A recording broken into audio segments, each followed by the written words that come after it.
தேவனுக்கு மகிமை உண்டாவதாக. கர்த்தர் நல்லவர்.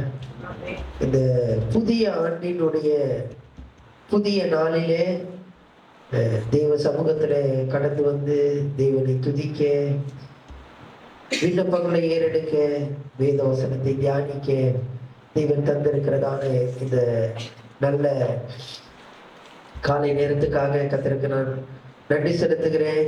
இந்த நாளிலும் கூட சங்கீதங்களின் புத்தகம் 119ஆம் சங்கீதத்தினுடைய 81ஆம் வசனம் முதற்கொண்டு 88ஆம் வசனம் வரைக்கும், சங்கீதங்களின் புத்தகம் 119ஆம் சங்கீதத்தினுடைய 81ஆம் வசனம் முதற்கொண்டு 88ஆம் வசனம் வரைக்கும்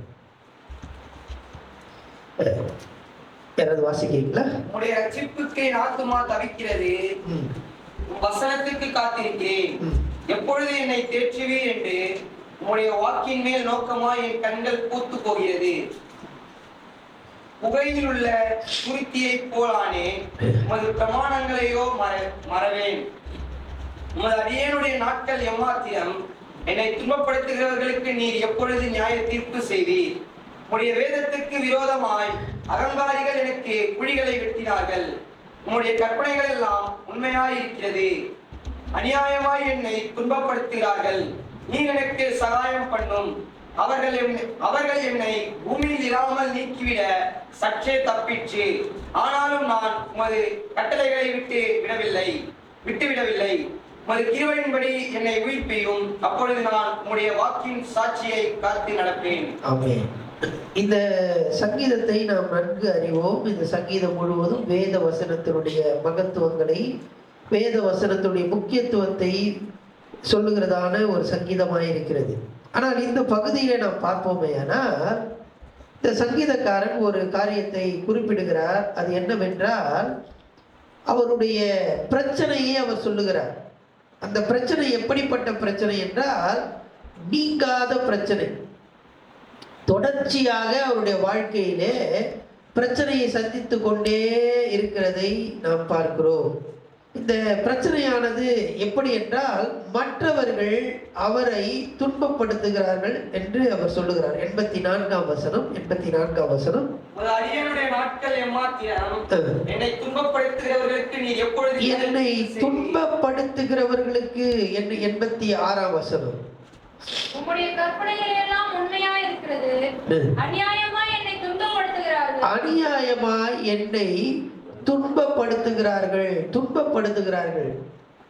மற்றவர்கள் இந்த சங்கீதக்காரரை துன்பப்படுத்தி கொண்டே இருக்கிறார்கள். இந்த துன்பமானது ஏதோ ஒரு நாள் நடக்கிறது இல்லை, தொடர்ச்சியாக நடந்து கொண்டே இருக்கிறது.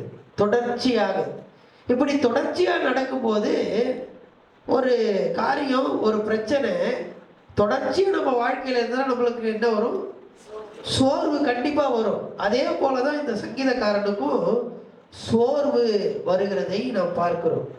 இந்த சங்கீதத்தில் 3 அந்த சோர்வின் நிமித்தமாக அவர் என்னெல்லாம் செய்கிறார் அப்படின்றத நம்ம பார்க்கலாம், வாசிக்கலாம். 81ஆம் வசனம். உம்முடைய ரட்சிப்புக்கு என் ஆத்துமா தவிக்கிறது, உம்முடைய வசனத்துக்கு காத்திருக்கிறேன். எப்பொழுது என்னை தேற்றுவீர் என்று உம்முடைய வாக்கின் மேல் நோக்கமாய் என் கண்கள் பூத்து போகிறது. என் கண்கள் பூத்து போகிறது. அடுத்த வசனத்தை வாசிக்கலாம். புகையிலுள்ள குருத்தியை போலானேன், உமது பிரமாணங்களையோ மறவேன். இப்போ இந்த துன்பமானது தொடர்ச்சியா தன்னுடைய வாழ்க்கையில எவ்வளவோ முயற்சி பண்றாரு, எவ்வளவோ ஜெபிக்கிறார், எவ்வளவோ எதிர்பார்க்கிறார். ஆனா வாழ்க்கை மாறவே இல்லை, துன்பப்படுத்தி கொண்டே இருக்கிறாங்க. அப்ப அவர் என்ன பண்றாரு அப்படின்னு சொன்னா, 82ஆம் வசனத்துல அவருக்கு என்ன நடந்துச்சு வாசிக்கலாம். 82. எப்பொழுது என்னை தேற்றுவீர் என்று உம்முடைய வாக்கின் மேல் நோக்கமாய் என் கண்கள் பூத்து போகிறது. அவருடைய கண்ணு பூத்து போயிற்று. எதிர்பார்க்கிறார் ஆண்டவர்கிட்ட, ஆண்டவரே என் பிரச்சனை ஒரு நாள் பிரச்சனை இல்லைப்பா, 2 நாள் பிரச்சனை இல்லை, ஓயாம என்னை துன்பப்படுத்தி கொண்டே இருக்கிறாங்க, நானும் என்ன பண்றேன், தாங்கி கொண்டே இருக்கிறேன், வாழ்க்கை மாறவில்லை. இப்போ இவர் கண்ணு என்ன ஆயிடுச்சுன்னா பூத்து போயிடுச்சு. ஏன் கண்ணு பூத்து போச்சு? ஒரு வசனத்தை வாசிக்கலாம். புலம்பல் 2ஆம் அதிகாரம் 11ஆம் வசனம். புலம்பல் 2ஆம் அதிகாரம் 11ஆம் வசனம். என் ஜனமாகிய குமாரத்தியின் நொறுக்குதலின் நிமித்தம் குமாரத்தின் நொறுக்குதலின் நிமித்தம் கண்ணீர் சொருகிறதினால் கண்ணீர் சொருகுகிறதினால் என் கண்கள் பூத்து போகிறது. கண்ணு ஏன் பூத்து போகுது? கண்ணுல என்ன வந்துட்டே இருக்கு? அழுதுகிட்டே இருக்காரு இவரு. கண்ணு இவருக்கு என்ன ஆயிடுச்சான்? பூத்து போற அளவுக்கு இவர் எப்பவுமே என்ன பண்றாரு? அழுது கொண்டே இருக்கிறார். இவரால் சரியா இப்ப என்ன பண்ண முடியல, பார்க்க முடியல, சரியா நடக்க முடியல. ஏன்னா பார்வை சரியில்லாதனால அவர் காலில் என்ன பண்ணாடுது? தள்ளாடுது.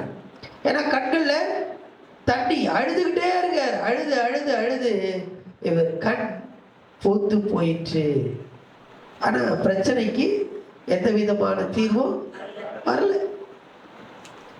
துன்மார்க்கர், துன்பப்படுத்துகிறவர்கள் துன்பப்படுத்தி கொண்டே இருக்கிறாங்க. இவர் எவ்வளவோ முயற்சி பண்றாரு, அழுகுறாரு அழுகுறாரு அழுகுறாரு, கண் பூத்து போயிட்டு. அடுத்தபடியாக இந்த சங்கீதக்காரனுடைய அனுபவம் என்னவென்றால் வாசிக்கலாம். 82ஆம் வசனம்.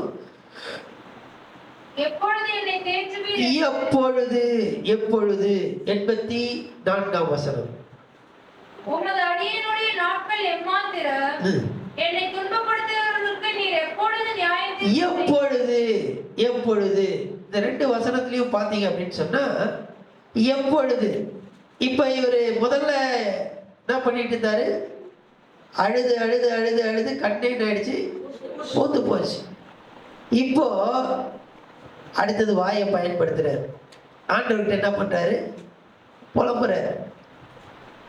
ஆண்டவரே எப்போ, ஆண்டவரே எப்போ, ஆண்டவரே எப்போ எப்போ எப்போ கேட்டுக்கொண்டே இருக்கிறார். வாசிக்கலாம் சங்கீதங்களின் புத்தகம் 6ஆம் அதிகாரத்தினுடைய 6ஆம் சங்கீதத்துடைய 3ஆம் வசனம். 6ஆம் சங்கீதத்துடைய 3ஆம் வசனம்.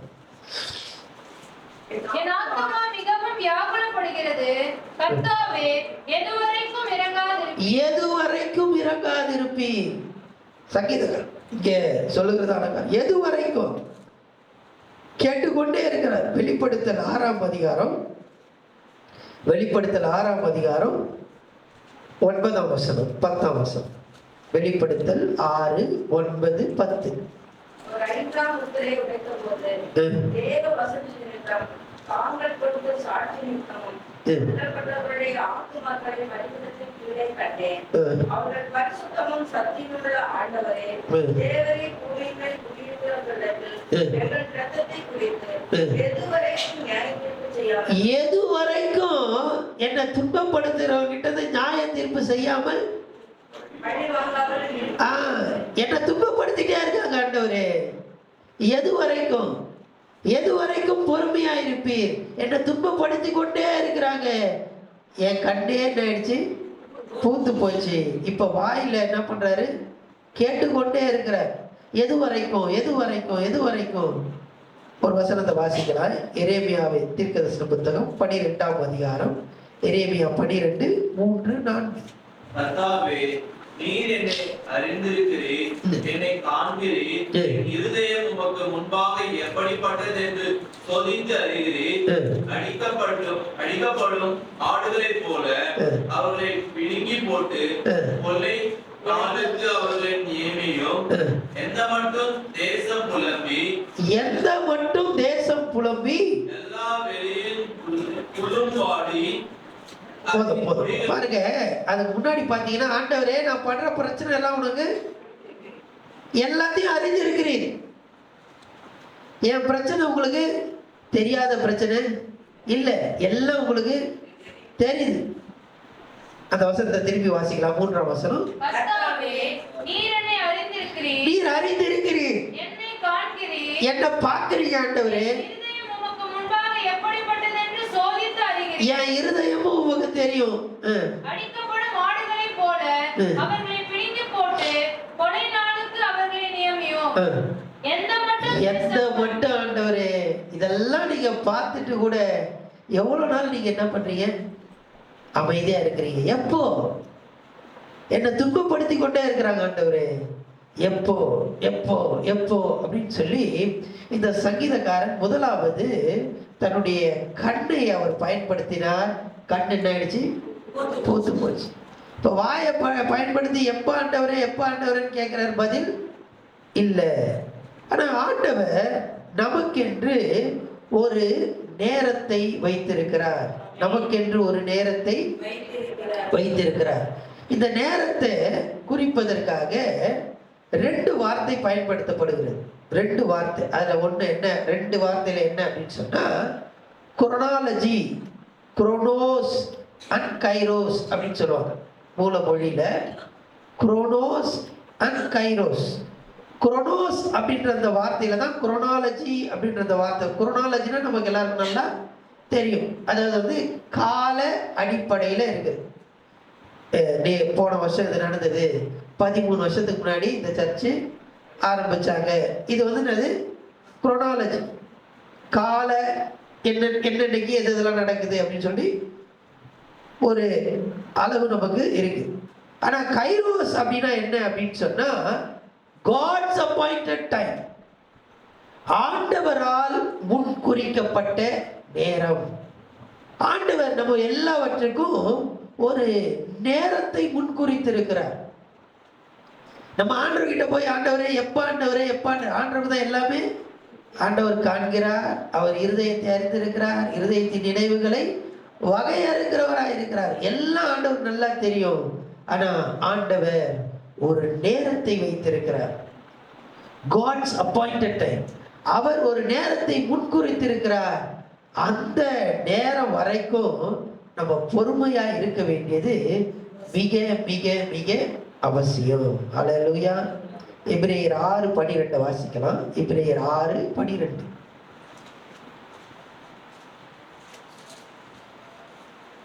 உங்களுக்கு நம்பிக்கையின் பூரண நிச்சயம் உண்டாகும்படி நீங்கள் யாவரும் முடிவு பரியந்தம் அப்படியே ஜாக்கிரதையாய் காண்பிக்க வேண்டும் என்று ஆசையாய் இருக்கிறோம். முடிவு பரியந்தம். முடிவு பரியந்தம் எப்படி இருக்கணும்? ஜாக்கிரதையா இருக்கணும். ஆண்டவர் ஒரு நேரத்தை வைத்திருக்கிறார். அந்த நேரத்துக்கு வரைக்கும் நம்ம எப்படி இருக்கணும்? ஜாக்கிரதையா. நம்ம கண்ணீர் சிந்தி சிந்தி சிந்தி சிந்தி கண் பூத்து போகிறதுனால ஒரு பலனும். அதனால ஆண்டவர்கிட்ட நம்ம ஜெபிக்க கூடாதுன்னு இல்லை. ஜெபத்துல கண்ணீர் வடிப்பது என்பது அது வேற. உபவாசித்து கண்ணீர் சிந்துவது என்பது அது வேற. ஆனா இது என்ன அப்படின்னு சொன்னா, மனுஷரிடத்துல இப்பெல்லாம் பார்த்தீங்கன்னா ஃபோன் வந்துருக்கு. இப்போ வீடியோ கால் வேற வந்துருக்கு. எல்லாம் என்ன பண்றாங்க?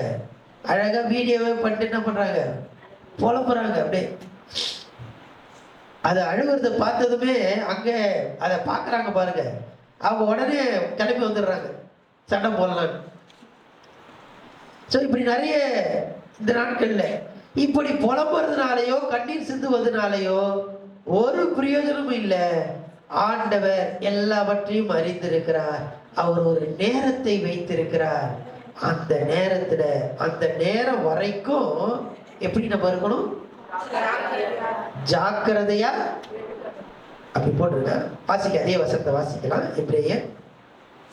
உங்களுக்கு நம்பிக்கையின் பூரண நிச்சயம் உண்டாகும்படி நீங்கள் யாவரும் முடிவு பரியந்தம் அப்படியே ஜாக்கிரதையாய் காண்பிக்க வேண்டும். எது வரைக்கும்?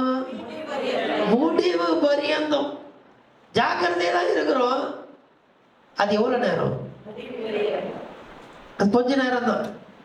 ஆனா ஆண்டவர் சொல்றாரு ஜாக்கிரதையா இருக்கணும். முடிவு பரியந்தம் ஆண்டவர் பதில் கொடுப்பார். நமக்கென்று ஒரு நேரத்தை அவர் வைத்திருக்கிறார்.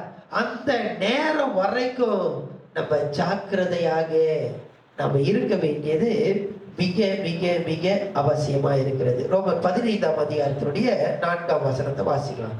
ரோமர் 15:4.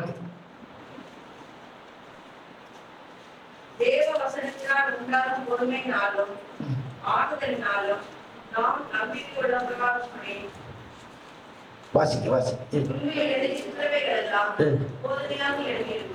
போதும். இப்போ ஜாக்கிரதையா முடிவு பரியந்தம் இருக்கணும். அடுத்தது எப்படி இருக்கணும்? பொறுமையா இருக்கணும். ஜாக்கிரதையா இருக்கிறோம் முடிவு பரியந்தம். அடுத்தது எப்படி இருக்கணும்? முடிவு பரியந்தம் ஜாக்கிரதையாக பொறுமையா இருக்கணும். எப்படிங்க நான் பொறுமையா இருக்கிறது? ஒரு நாள் 2 நாள் பிரச்சனைனா பரவாயில்ல, நானும் பொறுத்து பொறுத்து பொறுத்து பார்க்குறேன். எவ்வளோ நாள் தான் நான் பொறுக்கிறது? ஏன்னா இந்த சங்கீதக்காரன் என்ன பண்றாங்க, எல்லாம் துன்பப்படுத்திக்கிட்டே இருக்காங்க. ஆண்டவர் சொல்றாரு, ஏன்பா நீ பொறுமையா இரு. ஆண்டவரே பொறுமையாயிருன்னு சொல்றது ரொம்ப ரொம்ப என்னால ரொம்ப எனக்கு ரொம்ப அது கஷ்டம். ஒரு முறை ஒரு நபர் என்ன பண்ணாரோ, ஆண்டவர்கிட்ட ஜெபித்தாராம், ஆண்டவரே எனக்கு பொறுமையை தாங்க, பொறுமையை தாங்க, அதை இப்பவே தாங்க, அதை இப்பவே தாங்க. ஆண்டவர் சொன்னாராம், பொறுமையாரு அப்படின்னா. ஸோ நம்ம பொறுமையை கேட்குறோம், அதை பெற்றுக்கொள்வதற்கு கூட நமக்கு என்ன இல்லை, பொறுமை இல்லை. ஆண்டவர் சொல்றாரு, உன் பிரச்சனையெல்லாம் நான் அறிந்திருக்கிறேன்ப்பா. நீ அழுது அழுது அழுது உன் கண் பூத்து போவதனால ஒரு பிரயோஜனமும் இல்லை. புலம்பி புலம்பி புலம்பி வாயில எப்ப எப்ப எப்போ எப்போ எப்போ அப்படின்னு கேட்கறதுனால ஒரு பிரயோஜனமும் இல்லை. நான் உனக்கென்று ஒரு நேரத்தை நான் வைத்திருக்கிறேன். அது வரைக்கும் எப்படி இருக்கணும்? பொறுமையா இருக்கணும், ஜாக்கிரதையா இருக்கணும். ஜாக்கிரதையாக இருக்க வேண்டியது அவசியம். இப்போ வாசிக்கிறேன் சங்கீதங்கள் புத்தகம் 9ஆம் சங்கீதத்துடைய 15ஆம் வசனம். சங்கீதம் 9:15. ஜாதிகள் தாங்கள் வெட்டின குழியில் தாங்களே விழுந்தார்கள், அவர்கள் மறைவாய் வைத்த வலையில் அவர்களுடைய காலை அகப்பட்டு கொண்டது. இப்ப எனக்கெல்லாம் துன்பப்படுத்துறாங்கல்ல, இந்த துன்பப்படுத்திட்டே இருக்கிறாங்க. இப்படி துன்பப்படுத்தி துன்பப்படுத்தி துன்பப்படுத்தி அவங்களுக்கே தெரியாம என்ன பண்றாங்க, கீழே அதுல விழுந்துடுறாங்க. 15ஆம் வசனம் திரும்பவும் வாசிக்கலாம். ஜாதிகள் தாங்கள் வெட்டின குழியில் தாங்களே விழுந்தார்கள். அவங்க வெட்டின குழியில் தாங்களே விழுந்தார்கள். அவர்கள் மறைவாய் வைத்த வலையில் அவர்களுடைய காலை அகப்பட்டு கொண்டது. அவங்க மறைவா வச்சாங்க. எங்க வச்சாங்கன்னு அவங்களுக்கு தெரியல. தெரியாம அவங்களே என்ன பண்ணிட்டாங்க, உள்ள விழுந்துட்டாங்க.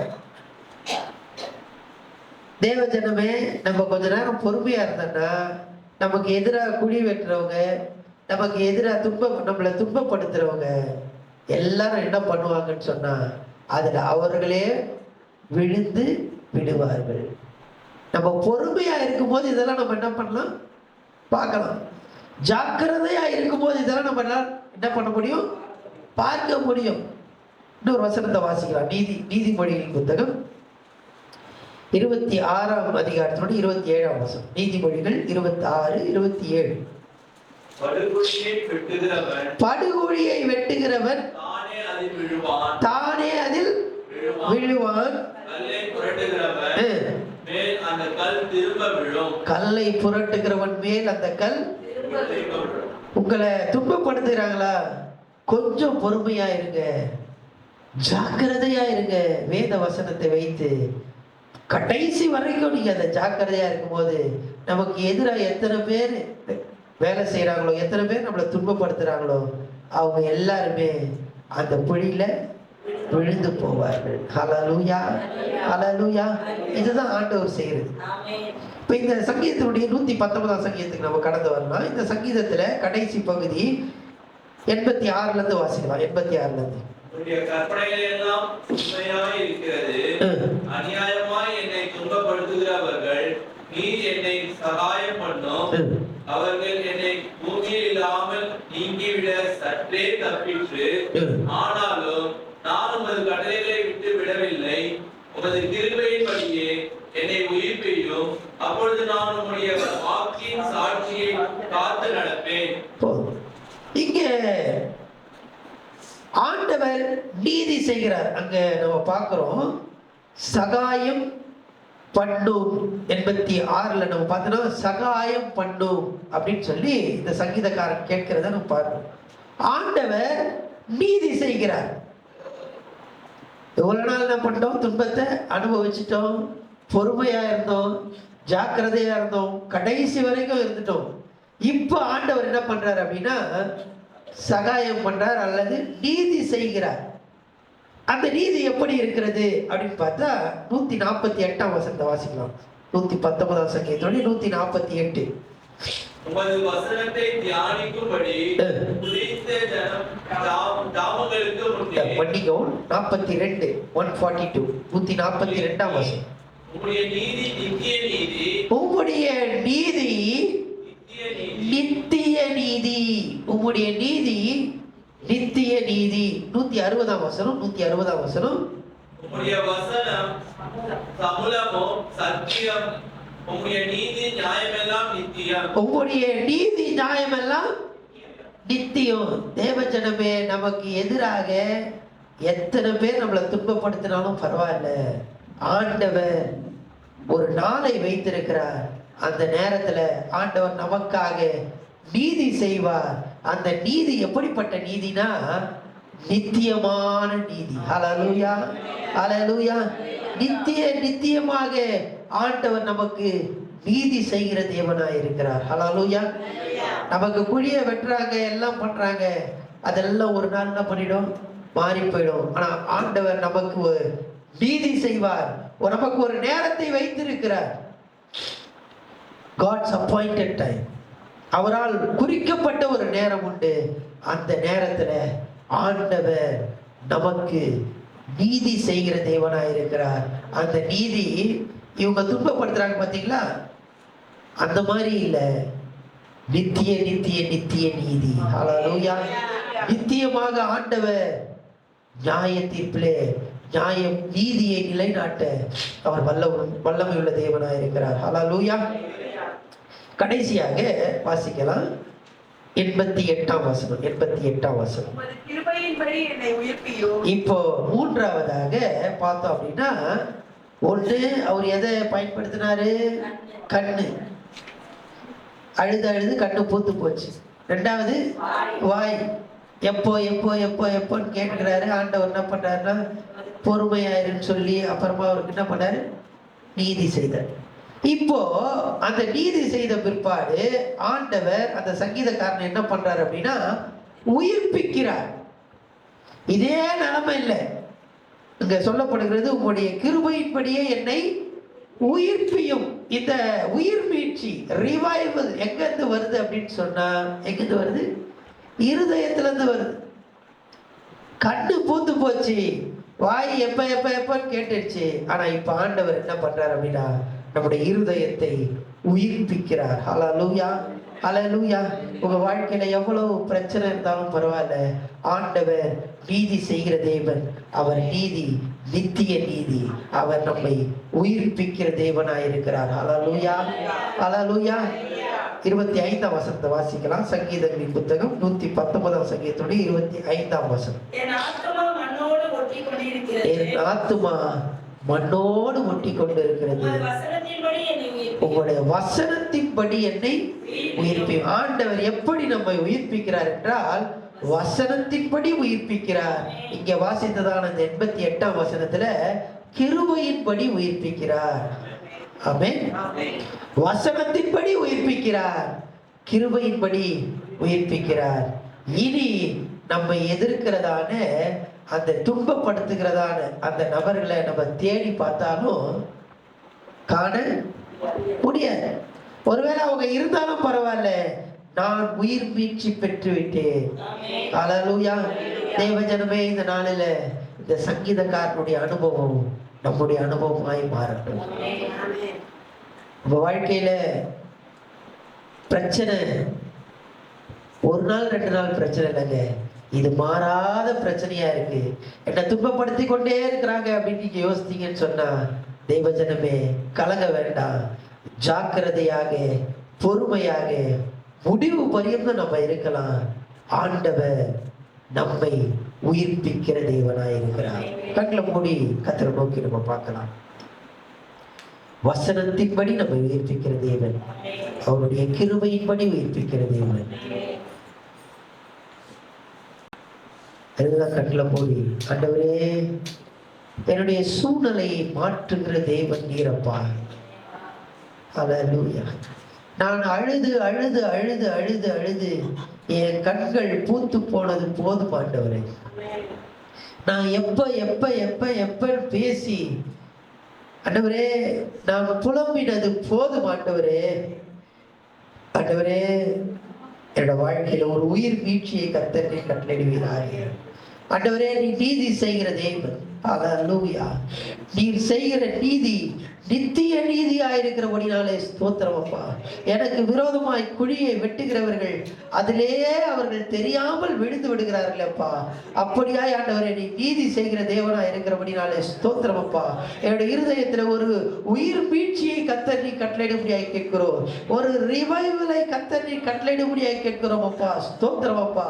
நாங்கள் இருக்கிறதான இந்த நிலைமையில அல்லப்பா, நாங்கள் புலம்புகிற நிலைமையில அல்லப்பா, நாங்கள் கண்ணீர் சிந்துகிற நிலைமையில அல்லப்பா, நாங்கள் உயிர் மீட்சி அடைந்து ஹல்லேலூயா ஹல்லேலூயா தேவன் எங்களுக்கு என்று வைத்திருக்கிறதான அந்த நீதியை அனுபவிக்கிறவர்களாக ஹல்லேலூயா நீர் எங்களை மாற்றும்படியாக இந்த காலை வேளையிலே எங்களை நாங்கள் அர்ப்பணிக்கிறோம். ஹல்லேலூயா ஹல்லேலூயா.